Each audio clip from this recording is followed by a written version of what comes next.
for us at the Legal Directorate of the Lagos State Internal Revenue Service, we still go ahead to issue a notice, pre-action protocol notice to the taxpayer,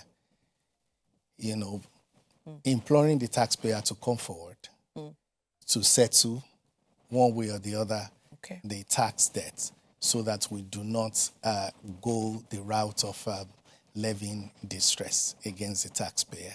So there are very, very important statutory steps that, guarantees that the tax authority does not just, use this power in a careless way.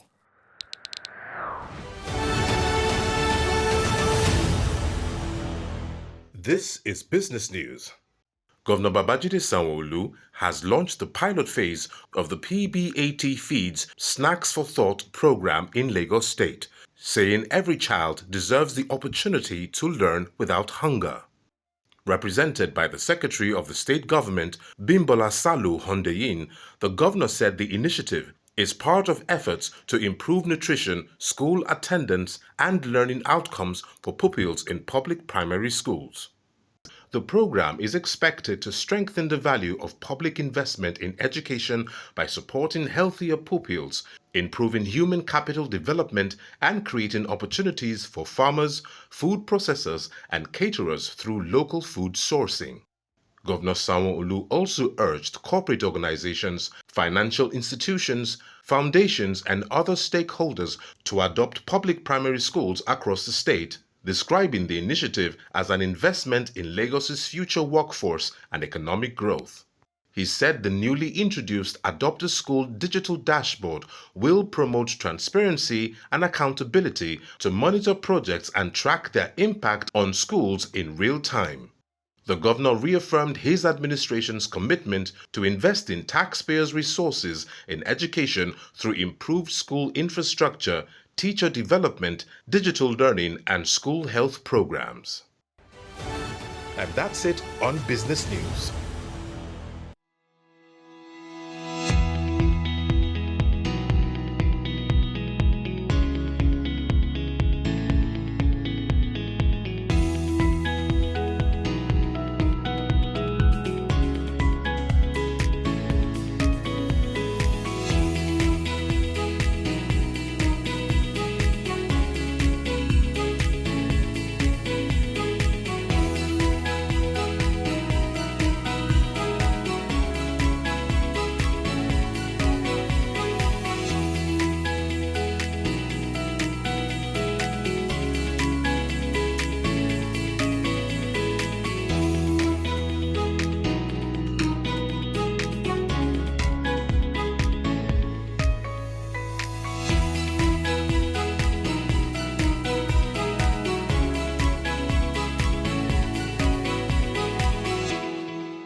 We're with the Director, Legal Services, Lagos State Internal Revenue Service, Mr. Seyi Alade, and he remains here with us in the studio to analyze legal framework and enforcement, talking about something called a pre-action notice. And this is the first time I'm hearing of that myself. Could you give us some more information on that?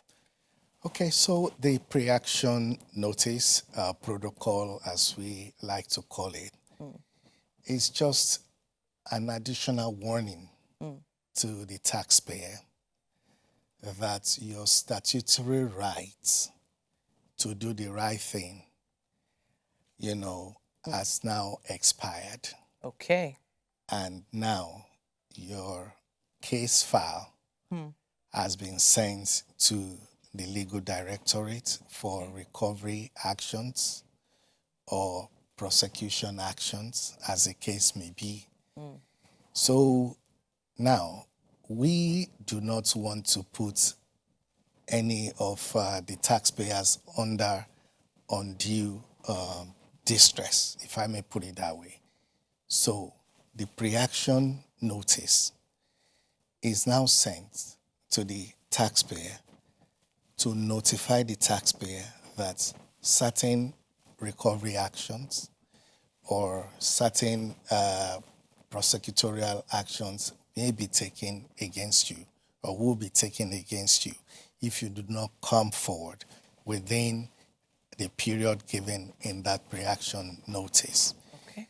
And, we've had a lot of taxpayers that do really come forward when they get that because, the alternative is not is not what I would recommend for any taxpayer, because some of the outcomes, apart from, just recovering the tax debt, there are provisions under the laws, for convictions, convictions that will lead to imprisonment. Wow. Yes. Interesting. Exactly. Wow. So if we're talking about tax evasion cases, the least you can get is 3 years, Jail imprisonment. time. Yes, the very least. Years. The 3 very years. least. Yes. Wow. So, and then when you have been convicted, the outcome of that, it's not just about the custodial punishment. It also goes forward. You have been tainted. So why should any taxpayer want to go through that, to become tainted for life as a convict? Just because? Just because of a failure to do the right thing. Okay. So that's why we do issue the pre-action notices, before we take any action. Thank you for breaking that down for us. Now, in situations involving business entities, who bears criminal liability the most for tax offenses committed? And how does the law treat directors or responsible officers? Thank you for that question, because this is one of the areas where we get, some, I think, what I would call ignorance of the law. The law is very clear. Section 126 of the Nigerian Tax Act makes it mandatory, or is expressly stated that if a company fails to, perform any of the statutory function, then key officers of such a company or institution can be proceeded against. Okay. So the managing director, the directors, the secretary, and other key officers of the company can be proceeded against. Because as we know, a company is an artificial being. So in this case, that veil of incorporation will be lifted, and the people behind, especially the officers who run the day-to-day affairs of the company, will be proceeded against. Okay. So it's not exactly just those who are signatories to certain accounts or those who write the checks. You're talking about possibly a whole board of directors being involved. Absolutely. If you are involved in the day-to-day running of the company, Okay. then the buck stops at your table, to perform statutory obligations. So if you have failed to do that, then we have to proceed against you. And that is what the law provides for. Okay, so I want us to move along now to the NTAA 2025. Now, it expands certain administrative enforcement mechanisms, including penalties, third-party recovery, as we've talked about a bit already, and potential restrictions on access to funds. Now, either funds or business operations to a certain extent, but under what circumstances can measures such as bank account freezing or enforcement through third parties be applied? And is there a prior notification? Is it mandatory? Well, again, we go back to what I explained earlier. The tax authority cannot take any action without, certain activities having been fulfilled. So again, we have an assessment must have been issued. Sure. There must have been a demand for payment, and there must have been a failure for payment, and then the assessment, of course, must have been deemed to have become final and conclusive in such a situation. That is when the tax authority can now go back and say, okay, we want to use the power of substitution as enshrined under Section 60 of the Nigerian Tax Administration Act to, go against third parties. And when you're talking about third parties, I know people readily think about banks. No, it's not only banks. I can decide to go against your tenants and say, hey, tenants, don't pay for this year's rent. Whatever rent that accrues, you're going to pay to the tax authority. So I believe that's called the power of substitution? That's the power of substitution. Okay. So we are substituting the taxpayer now with a third-party element. Interesting. And the element can be a bank, it can be a debtor. So if I know somebody who owes you money, Okay. rather than the person paying back that money to you, I can substitute you, and move to that person and direct that sum should be paid to the tax authority. Okay. And that's the same way that it can be done for a bank account. So I can tell the bank that, okay, all monies that are to your credit, Okay. should, a lien is placed on it. Okay. And payment is made. And when this happens, for instance, a notice is given as well. And then the bank will not just take all your money and pay it to the tax authority. No. At that stage too, you can also object that, oh, no, I have done this, I have done that. Maybe there's a miscarriage somewhere.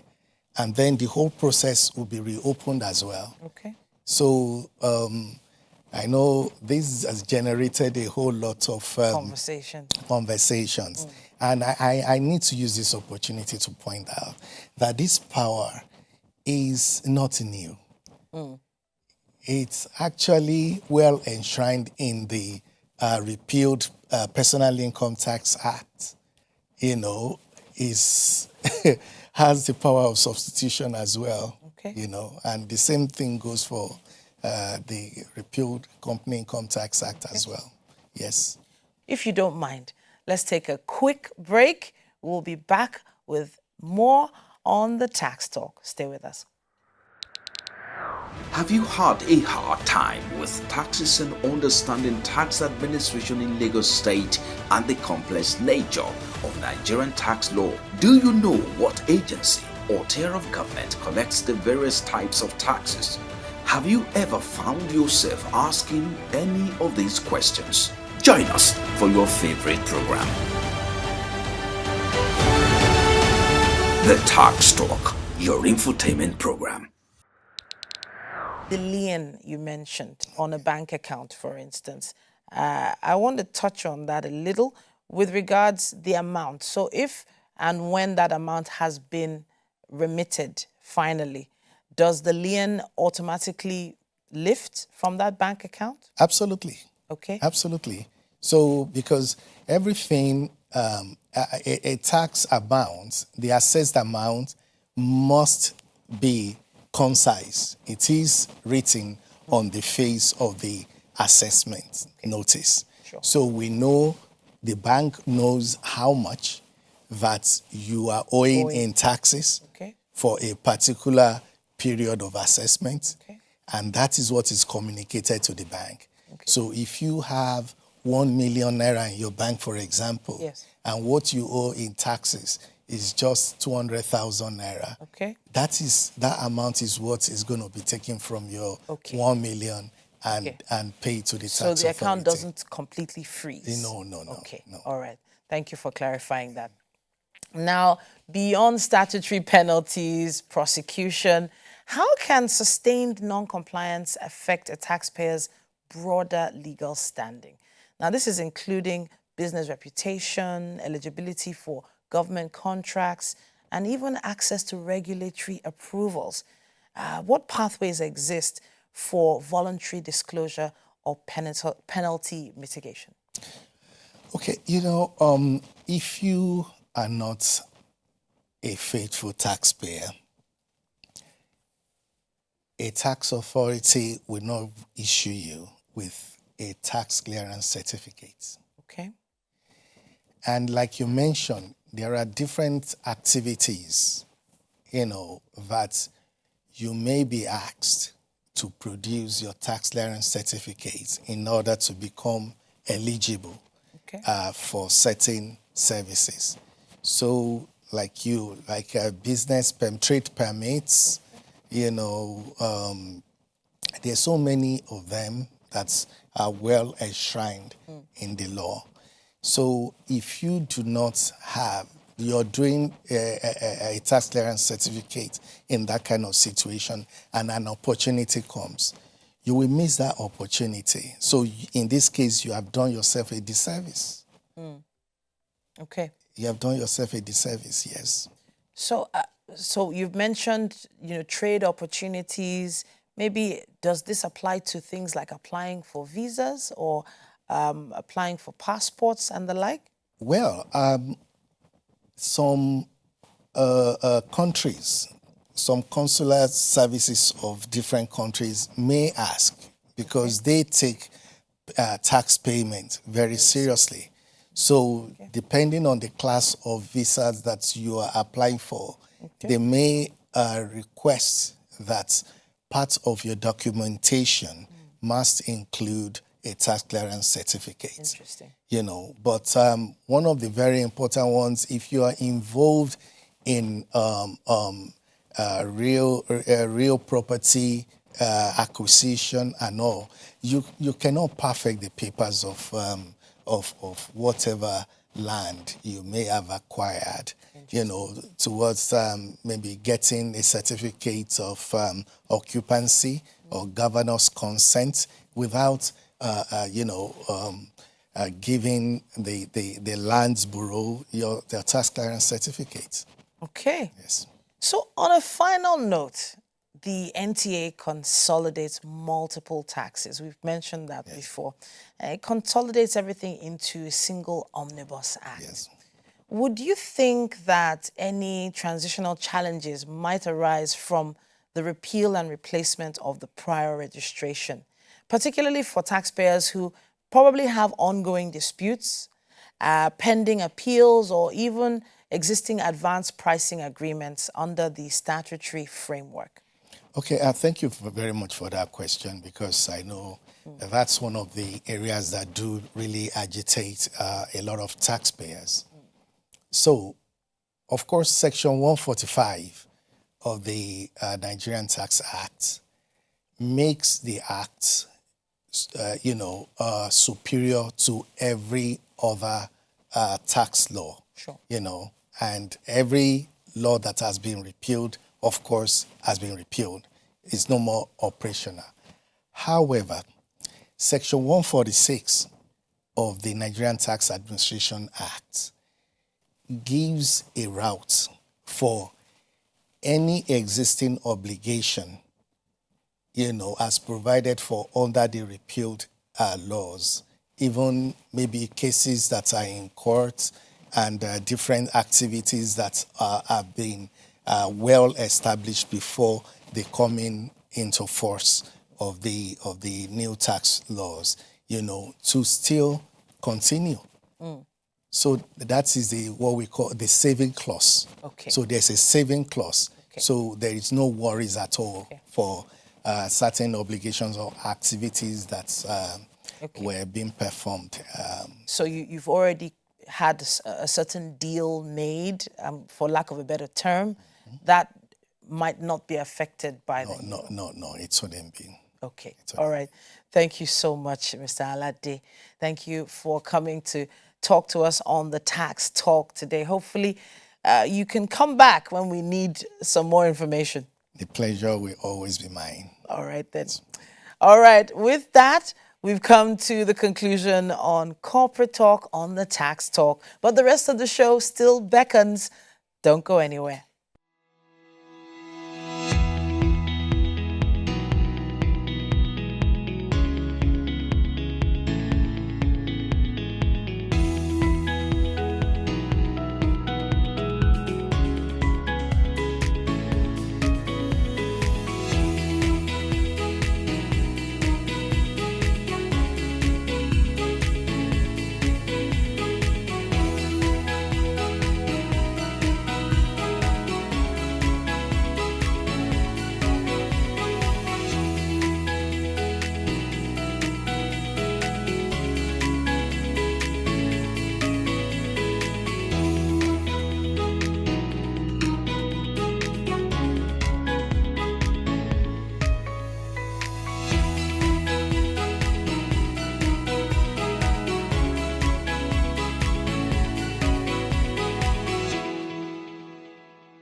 If you ever find yourself wondering what exactly is being done with the money being collected as tax, well, you're in the right place.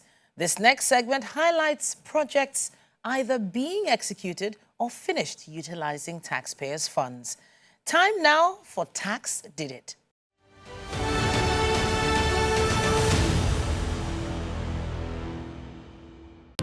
Fantastic. Very amazing. In fact, it's awesome. I want to use the opportunity to thank the Lagos State Governor for bringing this brilliant idea. And then most importantly, the Commissioner for Agriculture, Honorable Abisola Olusoya.